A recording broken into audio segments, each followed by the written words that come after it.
രാത്രിയിലെ ഭക്ഷണം ഉണ്ടാക്കാൻ മടിയുള്ളവരുണ്ടോ? അങ്ങനെ ഉണ്ടെങ്കിൽ ഇതുപോലെ ഒന്ന് ഉണ്ടാക്കി നോക്കിയോ. ഇത് ഒരെണ്ണം കഴിച്ചു കഴിഞ്ഞാൽ വയറ് നിറയുകയും ചെയ്യും, ഒരു 5 മിനിറ്റിൽ ഇത് ഉണ്ടാക്കി എടുക്കുകയും ചെയ്യാം. അപ്പോൾ അതൊന്ന് കണ്ടാലോ. ഞാൻ ഇവിടെ ഒരു പാക്കറ്റ് നൂഡിൽസ് എടുത്തിട്ടുണ്ട്. മാഗിയുടെയോ ഏതെങ്കിലും ഒരു നൂഡിൽസ് എടുത്താൽ മതി, സിംഗിൾ പാക്കറ്റ് മതി. അപ്പോൾ ഞാനൊരു പാത്രം വെച്ചിട്ടുണ്ട്. ഇതിലേക്ക് കുറച്ച് വെള്ളം ഒഴിച്ചു കൊടുക്കാം. വെള്ളത്തിൻ്റെ അളവ് കൂടണ്ട, ഒരു 3/4 ഗ്ലാസ് വെള്ളമൊക്കെ മതിയാവും. ഒന്ന് വെന്ത് കിട്ടിയാൽ മതി. ഒരു സിംഗിൾ പാക്കറ്റ് എടുത്തു കഴിഞ്ഞാൽ ഒരു 4 പേർക്കൊക്കെ കഴിക്കാൻ പറ്റും. അപ്പോൾ ഈ വെള്ളം ഒന്ന് തിളയ്ക്കട്ടെ. തിളയ്ക്കുമ്പോഴേക്കും ഞാൻ ഇവിടെ ഒരു ബൗൾ എടുത്ത് വെച്ചിട്ടുണ്ട്. അതിലേക്ക് ഒരു 4 മുട്ട പൊട്ടിച്ചൊഴിക്കുന്നുണ്ട്.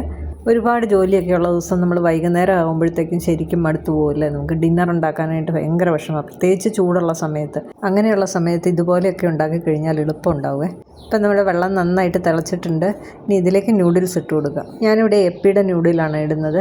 എൻ്റെ കയ്യിൽ സിംഗിൾ പാക്ക് ഇല്ലാത്തതുകൊണ്ടാണ് ഞാൻ ഫാമിലി പാക്ക് കാണിച്ചത്. അതിൽ നിന്ന് ഞാൻ കുറച്ച് മാത്രമേ ഇടുന്നുള്ളൂ. അപ്പം നിങ്ങളുണ്ടാക്കുമ്പം വീട്ടിലെ ആളിൻ്റെ എണ്ണത്തിനനുസരിച്ച് കൂട്ടുകയും കുറയ്ക്കുകയൊക്കെ ചെയ്യണം.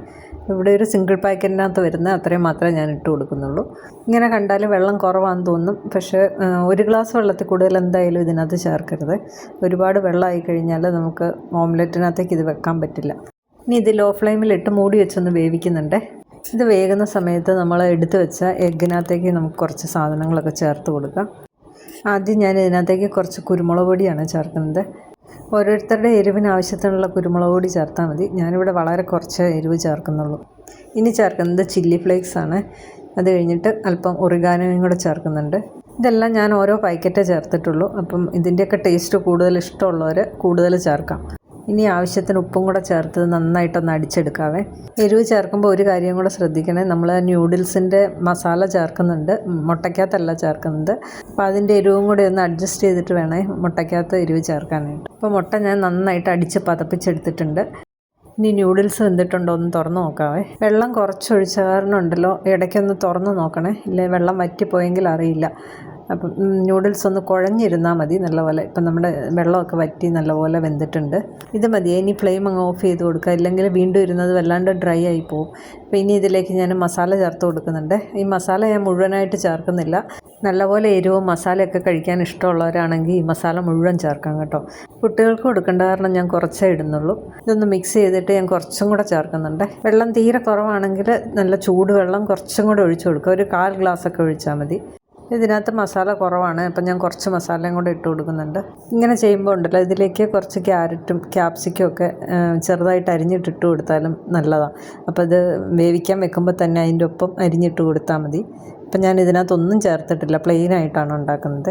അങ്ങനെ വെജിറ്റബിൾസ് ഒക്കെ ഇട്ടുണ്ടാക്കി കഴിഞ്ഞാൽ ഇത് കുറച്ചുകൂടെ ഹെൽത്തി ആയിരിക്കും. ഇപ്പോൾ ഇവിടെ പാകത്തിന് മസാലയൊക്കെ ആയിട്ടുണ്ട്. ഇതുപോലെയാണ് ഇരിക്കേണ്ടത്.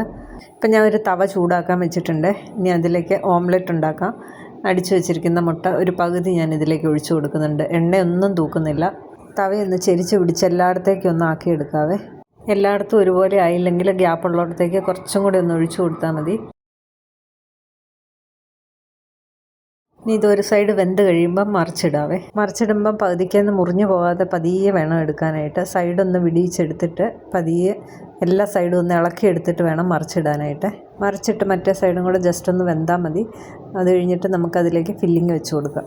പുറത്തെ ഈ സൈഡിലാണ് ഞാൻ ഫില്ലിങ് വെക്കാൻ പോണത്. ഈ ഒരു സൈഡ് കുറച്ച് കളർഫുള്ളല്ലേ, അപ്പോൾ അത് വെളിയിൽ വരത്തക്ക രീതിയിൽ വെച്ച് കൊടുക്കുക. ഇതിലേക്ക് ആദ്യം നമ്മുടെ നൂഡിൽസ് വെച്ച് കൊടുക്കുക. ഒരു സൈഡിലേക്ക് നൂഡിൽസ് അങ്ങ് നിരത്തി ഇട്ട് കൊടുക്കാവേ. മല്ലിയിലയുടെയൊക്കെ ടേസ്റ്റ് ഇഷ്ടമുള്ളവരാണെങ്കിൽ ഈ സമയത്ത് മല്ലിയിലയൊക്കെ ഇട്ട് കൊടുക്കുക. ഇനി ഇതിൻ്റെ മുകളിലേക്ക് ഞാൻ ചീസ് ഗ്രേറ്റ് ചെയ്ത് വെച്ചിട്ടുണ്ട്, അതും കൂടെ ചേർത്ത് കൊടുക്കുക. ചീസ് സ്ലൈസാണ് വെക്കുന്നതെങ്കിൽ അതൊന്ന് മുറിച്ചിട്ട് കൊടുത്താൽ മതി. ചീസിൻ്റെ നൂഡിൽസിൻ്റെ അളവ് ഓരോരുത്തരുടെ ഇഷ്ടത്തിനനുസരിച്ച് ചേർക്കാം. ഫില്ലിങ് കൂടുതൽ വേണമെങ്കിൽ കൂടുതൽ വെക്കാവേ. ഇനി ഈ ഒരു സൈഡ് അങ്ങ് മടക്കി വെച്ച് കൊടുക്കാം. ഇനി കല്ലിൽ കിടന്ന് നല്ലപോലെ ഒന്ന് മൊരിഞ്ഞ് വരട്ടെ. നല്ലപോലെ ഒന്ന് ചൂടായാൽ മാത്രമേ അതിനുള്ളിലിരിക്കുന്ന ചീസൊക്കെ ഒന്ന് മെൽറ്റ് ആവുള്ളൂ. ഇതിനകത്തേക്ക് ടൊമാറ്റോ സോസൊക്കെ ഇഷ്ടമുള്ളവർക്ക് ചേർത്ത് കൊടുക്കാം കേട്ടോ. അല്ലെങ്കിൽ കഴിക്കുന്ന സമയത്ത് ടൊമാറ്റോ സോസ് കൂട്ടി കഴിക്കാനും നല്ലതാണ്. ഇതുപോലെ തിരിച്ചും മറിച്ചും ഇട്ടൊന്ന് നല്ലപോലെ ഒന്ന് പ്രസ് ചെയ്ത് കൊടുക്കണേ. അപ്പോഴേ അതിനുള്ളിലേക്ക് ചൂട് ചെല്ലുള്ളൂ. ഇത് കുട്ടികൾക്ക് മാത്രമല്ല കേട്ടോ, വലിയവർക്കൊക്കെ ഇഷ്ടപ്പെടും കഴിക്കാനായിട്ട്. ഇതിപ്പോൾ ഞാൻ നന്നായിട്ട് മുരിച്ചെടുത്തിട്ടുണ്ട്. ഇതുപോലെ അടുത്തതും കൂടി ഒന്ന് ഉണ്ടാക്കി എടുക്കുന്നുണ്ട്.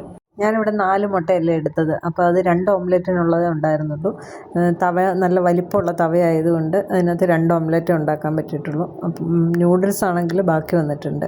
അപ്പോൾ കൂടുതൽ ഉണ്ടാക്കണമെങ്കിൽ മുട്ടയുടെ അളവ് കൂട്ടിയെടുക്കണേ. പിന്നെ എല്ലാവരുടെയും തവയ്ക്ക് ഈ വലിപ്പം ഉണ്ടാവണമെന്നില്ലല്ലോ. എൻ്റെ തവ കുറച്ച് വലിപ്പമുള്ള തവയാണ്.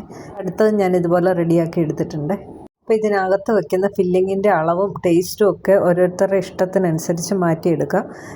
കുറച്ച് പുളിയും ഇതൊക്കെ വേണമെന്നുള്ളവർ ഇതിനകത്തേക്ക് ടൊമാറ്റോ സോസ് ഒഴിച്ച് കൊടുത്താൽ മതി. അപ്പം ഞാനിവിടെ പ്ലെയിൻ ആയിട്ടാണ് ഉണ്ടാക്കി കാണിച്ചിരിക്കുന്നത്. അപ്പം രണ്ടും റെഡി ആയിട്ടുണ്ട്. അപ്പോൾ എല്ലാവരും ഇതൊന്ന് ട്രൈ ചെയ്ത് നോക്കണം. എല്ലാവർക്കും ഇഷ്ടപ്പെടും കഴിക്കാനായിട്ട്. ഇതുപോലെ കട്ട് ചെയ്തിട്ട് നമുക്ക് കഴിക്കാം. ഇത് കണ്ടാൽ നമുക്ക് തോന്നും ഒരെണ്ണം മുഴുവൻ കഴിക്കാമെന്ന്, പക്ഷെ നല്ല ഹെവിയാണിത്. പെട്ടെന്ന് തന്നെ വയറ് നിറയെ. ഈവനിങ്ങിലൊക്കെ ആണെങ്കിലും ചായയുടെ ഒപ്പം ഇതുപോലെ ഉണ്ടാക്കി കഴിഞ്ഞാൽ കട്ട് ചെയ്തിട്ട് ചെറിയ സ്നാക്സ് ആയിട്ടും കഴിക്കാൻ പറ്റും. അല്ലെങ്കിൽ വേണമെങ്കിൽ ഡിന്നറിന് ഫുൾ മീലായിട്ടും കഴിക്കാൻ പറ്റും. എല്ലാവരും ഇതുപോലെ ഒരു പ്രാവശ്യമെങ്കിലും ഒന്ന് ഉണ്ടാക്കി നോക്കണേ. റെസിപ്പി ഇഷ്ടപ്പെട്ടിട്ടുണ്ടെങ്കിൽ ചാനൽ ലൈക്ക് ചെയ്യാനും ഷെയർ ചെയ്യാനും സബ്സ്ക്രൈബ് ചെയ്യാനും മറക്കില്ലല്ലോ. അപ്പോൾ പുതിയ റെസിപ്പിയുമായി വീണ്ടും കാണാം. താങ്ക്